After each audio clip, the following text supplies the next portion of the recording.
Sho noma ubani osangafuna ukuyiphazamisa afune ukuyehlukanisa ngeke alunge ngoba washiye bethele uGobela.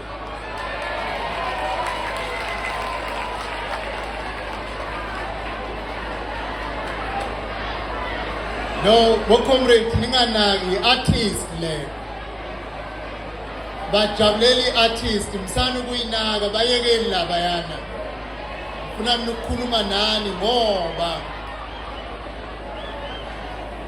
ngiyabona futhi ngufakazi ukuthi umntwana wakaPhindangene washiya impi enamandla.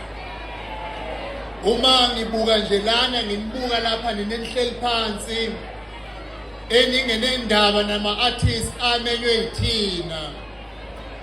Ngiyanibona ukuthi niyimpi ezolwa inqoba impi kaMabhange lokwangempela.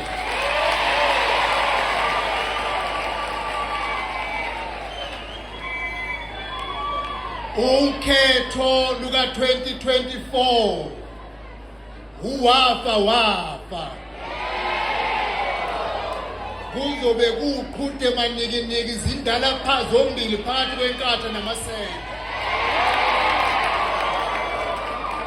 Ukhetho luka 29 May kuyobe kudela uMakhasana oyoyibona ibulalana inkatha namasela.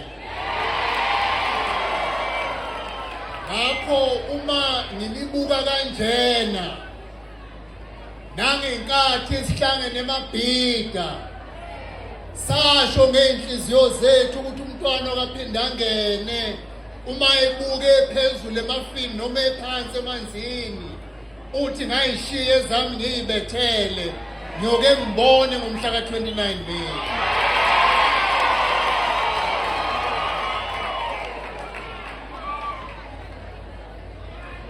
Umhla ka 29 May kuyobe kuwusuku oluyingqayizivele eNingizimu neAfrika.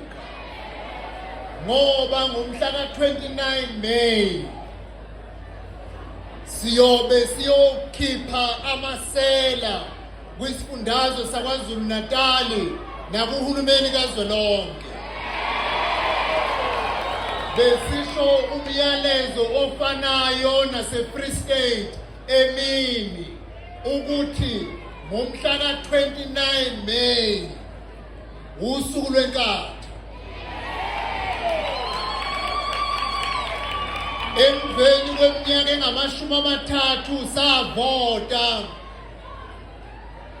amasela izwe lakithi aluwise ngophondo. Intsha yakithi ayisebenzi. Ngisho noma ngabe bayimisile load shedding ngokwalezi insuku asizi ingane ukubona ukuthi kuyothi ngedlula ukhetho kuyoba mnyama kusuka ekseni kuze kuyoba ngakusasa. Yazi ngisho noma bangenzani sekulate. Ayisekho into abangayenza esangabasindisa abantu baseNingizimu neAfrika sebelindele umhla ka 29.